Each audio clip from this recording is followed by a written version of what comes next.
States is as wide as it has ever been. The number one problem is income and jobs. I am the Chief Executive Officer of the Fresno Metro Black Chamber of Commerce. Our organization provides advocacy, education, and technical assistance for small businesses. In Fresno, 12% and some 41% of our children are living in poverty. Fair to say, amongst the most disadvantaged communities, not only in the state, but in the country. Additionally, you want to get someplace that's more than a couple of blocks away, there really isn't that on-demand or microtransit option. And access to transportation, access to jobs, access to health care, those are core to having any type of decent standard of living. So the goal of the Clean Shared Mobility Network is to really saturate the three target areas, downtown, Chinatown, and Southwest Fresno, to solve the last mile transportation problem and to create mobility for folks who otherwise cannot afford it. We'll deploy a fleet of 42 electric vehicles and vans. We will be operating a van pool to bring rural farm worker communities into the city. We will also operate an electric vehicle ride share to provide last mile service inside the city. And so what we really feel is that in order to uplift the city and to create access to all of the assets in the city, you have to have mobility. Transformative Climate Communities is a program that's funded by state dollars that come through cap and trade. The point of that money is to make an investment in our most disadvantaged communities, and Fresno is one of them. And so Fresno was earmarked $70 million, and that participatory budgeting process was how we were going to spend that $70 million. So for our project, we are adding 22 jobs in the local economy. And if the project does what we hope it will do, then the Clean Shared Mobility Network will lead to long-term sustainable jobs at livable wages. And that's what we need in order to lift those that are in poverty and give them a pathway to success. We will one day in California have a green economy for all. We will.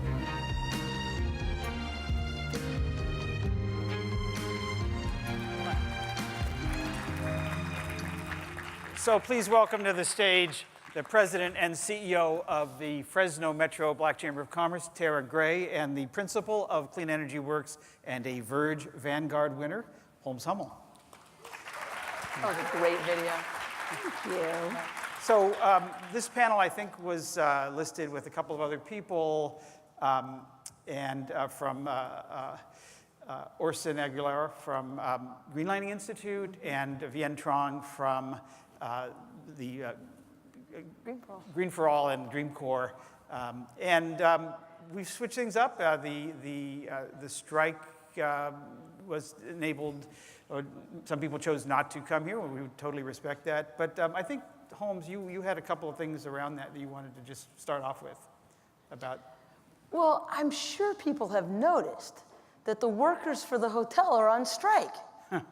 Yeah. I find that to be a source of real challenge and inspiration for a convergence of people who are experts in technology and sustainability. To have people bring it right to us and say, how is what you're doing relevant to people who are fighting for a living wage? What are the corporate policies and government policies that produce economic distress? And how are the solutions that we bring to the economy inclusive, accessible, and relevant enough to the people who are fighting every day to make ends meet? Now, I really miss Vien and Orson's voice. They're both powerful. I respect their commitment to be where they are today, and my choice to be with you is also to bring forth what we know from the Federal Reserve is the observation of our current moment, height of inequality in our economy since emancipation, in a period of time when 40% of the adults in our economy are testifying they can't withstand a $400 emergency. You all know that most of the solutions that we've been talking about are just out of reach. I think that this particular panel on creating a clean economy for all is even more important because of what we're experiencing here. What we can see is the challenge being brought to us by workers in the economy that want to participate, want to be included. Yeah, great. Well, thank you for connecting what's going on. Thank you for connecting what's going on out there with what's going on here. And I think we know that intuitively, but it's really, I love that you really called that out and made it clear. Tara, let's start with the premise that mobility is key to sustainability. And I know that that's a lot of what you've been working on in Fresno. Talk first of all a little bit about what you've been doing at the Fresno Metro Black Chamber of Commerce. So absolutely, mobility is core to sustainability. We all need to start with being able to sustain ourselves and our families. And mobility is an impediment, or lack of mobility is an impediment to that being able to happen for folks that are in disadvantaged communities. And in Fresno, we have a unique situation.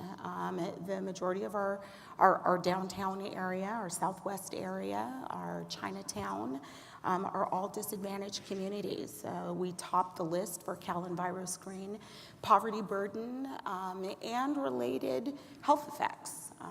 We are #1 in asthma, infant mortality. And when you break down those numbers, it's one thing to look at them, on a purely economic sense, but then when you break those numbers down racially, the story gets even more dismal. Yeah. And the folks that I represent, the community that I represent in the African-American community, our numbers are the worst. So give us a little more, because not everybody's from the Bay Area or from California, people are from all over the world, really. And just so what Fresno is, where it is, and sort of how it's situated in the larger context? So Fresno is smack dab in the center of the state. And we California, have the state of California. State of California, yes, apologize. We have San Francisco in the north, we have LA in the south, and Fresno is smack dab in the center of the Central Valley. We are the breadbasket and the fruit basket. We have $7.2 billion in agricultural industry there. We have some of the wealthiest people in the country there in that region, but we also have abject, generational, persistent poverty, and that's really what we're trying to address. Yeah. Just so ironic, given that these are the people who in effect are feeding us and themselves are having trouble feeding themselves. And so, again, just to connect the dots there, mobility in this context, what does it enable? It enables access to jobs and quality jobs. Another factor that we have in Fresno is the sprawl in the city. So the jobs have a tendency to be up north in the city, and there are a lot of service jobs. So the folks that would get to those jobs live in the most disadvantaged communities, and the commute by bus it's prohibitive. Yeah, so an hour, 2 hours to Yes. get to a job. Yes. And maybe you even have more than one of those. Yes, and the hospitals and the healthcare, the majority, the best and the newest, they're also all up north. So getting access to healthcare is a significant issue. So what are you trying to do around that? Building transit systems is really hard. Yeah. And everybody can't own a car. So what needs to happen? So we are blessed to have this investment from the Strategic Growth Council, and again, that money came through, cap and trade. And we have a pilot project that we're going to run for 3 to 5 years, and we intend to show the rest of the country, because everyone is watching us in Fresno to see how it's done. We're doing it. We're the first to do it. So we hope to show that we can impact the quality of life and that we can change sustainability measures for individuals and families, those folks that SB 535 and AB 1550 are directed towards. We're hoping that we can make a measurable impact and improve quality of life. Great. So you just invoked a state bill, a Senate bill, and an Assembly bill. Yes. I know you're based on the other side of the country, but you've been a student of this. First of all, can you just tell us what those are, Helms? Well, briefly, and we should tag team on this, it was more than a decade ago when I was teaching climate policy design at the Energy Resources Group at UC Berkeley. Yeah. And at the time, cap and trade hadn't yet started. We weren't generating revenues, and just so you know, there was not any discussion that I can detect or recall of allocating any of the receipts of that public policy as a matter of priority for the people who needed the investment the most. That was a second set of public policy fights, and it came along with SB 535, which has been responsible for reserving a large chunk of the polluter pays resources to be reinvested in disadvantaged communities in California.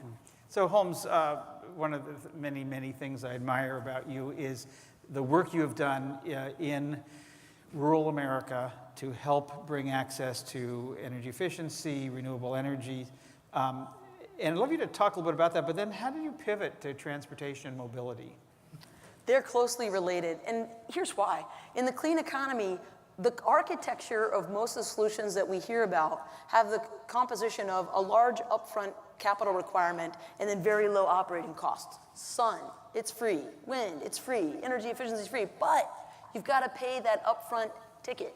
And what did I say earlier? You all know that the financial services sector is systematically disqualifying people who don't meet their needs for qualification for a loan, a lease, a lien-backed loan. And as a result, we saw a yawning clean energy divide open up, where we were lacking diversity and inclusion among the people who are starting and becoming employed in clean energy companies, and the same was true among clean energy customers. I actually was gripped in my service in the Obama administration by a couple of statistics that are related to the question you just posed. More than 90% of the persistent poverty counties in the United States are served not by investor-owned utilities like PG&E, but by rural electric cooperatives that were founded during the New Deal in the depths of the Great Depression in the 1930s.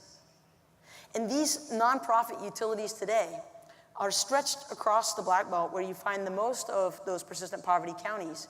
And there are true solutionaries in that landscape. They are making a way out of no way. And when we actually went through the landscape and said, how are you finding solutions? We found a persistent poverty area in the coal country of eastern Kentucky that said, hey, here's how we did it. We allow the utility to invest in anything that's cost effective on the customer side of the meter, including upgrades to the houses that make people shiver in the winter and swelter in the summer. As long as everybody agrees, it's not a charity project. Utility gets to recover its costs with a charge on the bill. And when those costs are recovered, everything belongs to the customer. Utility's made whole. It was in 2017 that we flipped that script and tried for the first time to apply it to transportation, and it penciled out. The Climate Strategies Accelerator gave us our first strategy development award.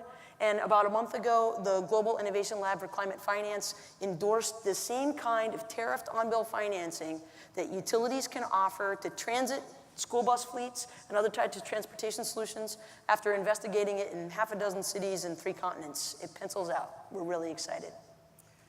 So this is, I just find remarkable, and it also sounds why isn't everybody doing this? What's going? Is there anything creative finance going on in Fresno? And what are the impediments to creating this kind of system? Are you PG&E or Southern California? We're PG&E. PG&E, okay. Mm-hmm, mm-hmm. Well, I think that was 2 questions, right? Okay. Take it one at a time. Okay. So why, I want to attack the first one, why isn't everybody doing this? Yeah. And I think because the partnerships are not necessarily intuitive. We talked about that a little bit, Holmes and I, that we have innovators here, right? We have government in the middle, we have community, we have municipalities that are trying to do their own thing. And I think the partnerships that make these kinds of solutions work are just not necessarily intuitive, and they're disparate populations that don't necessarily understand each other's burdens, perspectives, needs. And so government is often the entity that bridges that gap between industry and consumers and communities. So when you say these kinds of partnerships, are you talking about utility community or utility government, local government? Who's the partnership between? Well, it can actually take a number of forms. I'm speaking specifically about our solution, right? We are a mix of private organizations, a government entity, state funding, the way that our partnership is put together. We have a fabulous set of technical assistance providers in the Shared Use Mobility Corporation. We are partnered with the local housing authorities so that we are sure to represent the perspectives of the low-income folks that are part of that SB 535 population in AB 1550. We have the city of Fresno on board. We have other private entities on board. So I think we are that public-private partnership that is speaking to specific clean and sustainable needs. So you're saying that in your case it's working, but in other cases it's a lot more complicated. I think so. Yeah. Yeah. So Holmes, how do you see when you come into a community like that, or first of all, who brings you in? How do you get started with a community or a rural electric co-op? And what do you find is the sort of the complexity that you if there is a typical case that you have to navigate? There's a metric that's important, I think, to regard called energy burden. And in the last 2 years, there have been a whole set of studies and even maps that show us exactly where people have the highest energy costs compared to their household income. And that is where you can find some extremely motivated clean economy participants that are just frankly locked out. And it's unbelievable to me that within the commercial space, the ecosystem of innovators that even converge here between technology and sustainability, how much we spite ourselves by not recognizing the true benefits of engagement when you work with communities that have tremendous wells of resourcefulness, but are facing barriers that we do know how to remove and bypass. Some of the most powerful participating partnerships that I've been a part of have focused and centered racial equity as actually the point of the conversation. Mm-hmm. And for a lot of people that I know that are in my professional, they're like, wow, that's like not part of my job. But actually, I think it is our job. Dawn was on this plenary stage yesterday introducing us to Elemental Accelerator with a tagline I love. 100% clean energy for 100% of the people, 100% of the time. And if you read the IPCC report from the climate scientists 2 weeks ago, you know we can't actually afford anything else. But that means we actually have to step to these fault lines of difference and the yawning divides in the clean energy economy and actually build those bridges with partnerships that we've started with community groups that call on us for technical assistance, equip them with the information they need to engage their own utility in a self-determined future where they're actually part of their own architecture, not having some product or service set dropped on them.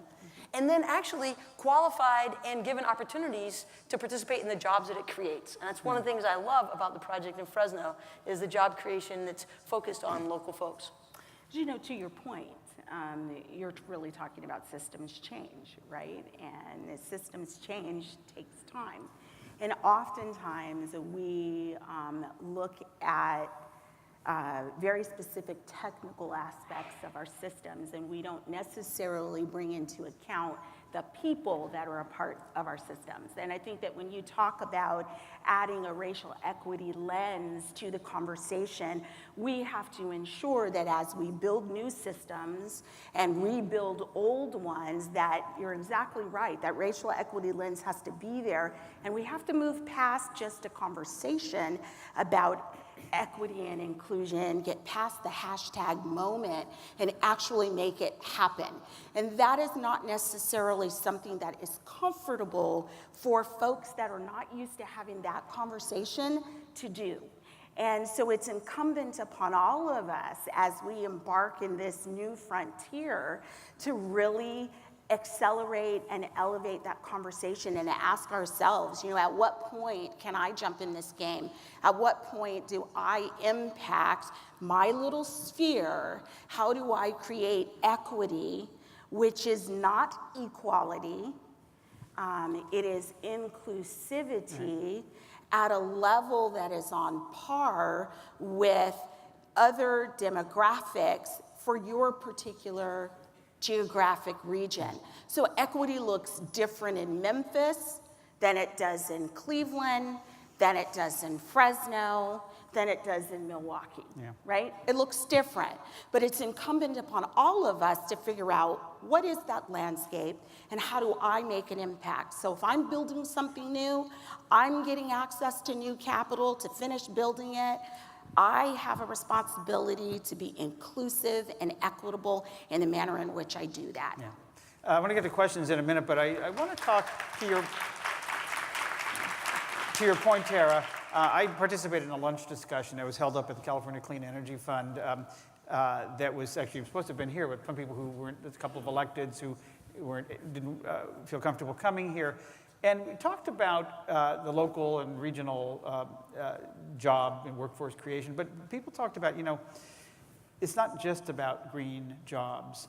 And it's not even just about green careers. It's about green wealth. Yeah. And how do we change that conversation? Because it's like, okay, everyone has a job, but it's still, subpar wages or benefits, or still leaves people in a place where they're not that far from where they may have been otherwise. Yeah. Well, that's a sore spot for me. Again, when I look at my community, the wealth gap in the United States is wider than it ever has been. It's not education. Look at the African American women as one demographic. We are better educated than most. We have more degrees, yet we earn less than 3% of all women-owned business revenue. There is a lost opportunity here. And so you're exactly right. It's not really just about a green economy or a clean economy. It's about an economy that is void of barriers, both, political, social, and economic barriers. And that's really what we're talking about. We're talking about breaking down barriers and impediments to success. Yep. Let's get in a real quick question, because I want to come back with one final one to you all. Elaine? Yes. There are a bunch of questions, but one of them. One. Okay, one question. I guess this could be for Tara and Holmes. I was just thinking about the overlap between the clean economy and the circular economy and the solidarity economy, as Holmes had described to me earlier today. But figuring out where businesses can get involved, what are the opportunities where businesses, especially our audience, how can they partner with you on some of these efforts, or other communities that could really benefit from the programs that they're developing? Yeah. So let's marry that to what was going to be my last question, which is, what's your ask of this audience? Well, let's go first. I'll be happy to address both the question and the invitation.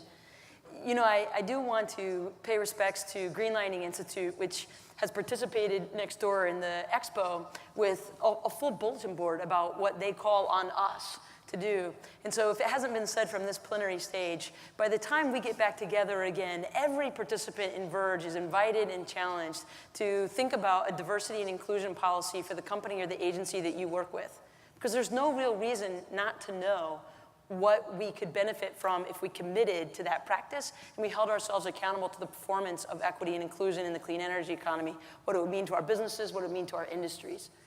My ask from a Clean Energy Works perspective is to recognize that people who are involved in equity campaigns are involved in a power struggle. It actually is a challenge to power. And for those of us with access and privilege, to be a part of that struggle and to recognize that if we're going to come to meetings and talk about the circular economy, that we're not just talking about circulating materials. There's actually people and lives and wealth circulating in that economy. And we have an opportunity to address equity and health and well-being in those cycles of humanity just as well as we do with plastics. Yes, and our humanity has limits. And I would ask everyone to get comfortable being uncomfortable and to stretch yourself and to go beyond your limits. Talk to folks that don't look like you. Make friends in neighborhoods that you might not otherwise do. That is the way that we break down barriers. That is the way that we get to know people that we otherwise would not know. Yeah. Get comfortable being uncomfortable. That's really, it's hard, easy to say, hard to do, but Yeah. really, really important. Please join me in thanking Holmes and Tara. Tara, thank you very much. Awesome. Thank you so much. And